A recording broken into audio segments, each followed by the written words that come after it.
నాకు బాగలేదు కదా, అది మేలైంది. 15 ఏళ్ళు ఉండిందమ్మా. దేశమంతా తిరిగినాము మేము. కడప దగ్గరికి తాగిపోయినాము, రాయచోటికి పోయినాము, తమ్మల్లపల్లి, మళ్ళీ వచ్చి తిరుపతి కాపక్కన సెంచులక్ష్మమ్మ తాగిపోయినాము. మా ఊరికాడ ఒక 4-5 గుళ్ళు తిరిగినాము. అందరికల్లా తిరిగినాము, తిరగని తాగుంటే లేదు. సుమారు కంటే ఒక 40 తాగులు తిరిగింటాం. ఎక్కడా మేలుగా.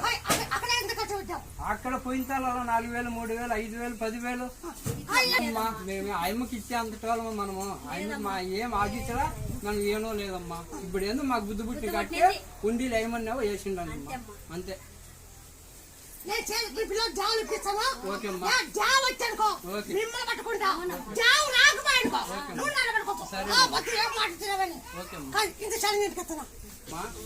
మా 15 ఏళ్ళ నుంచి ఎక్కడెక్కడ తిరిగితే మేలు కాలేదంటే ఇక్కడ 3 నెలల్లో మేలు అయిందంటే ఇంకా దానికంటే ఏం కావాలి చెప్పు.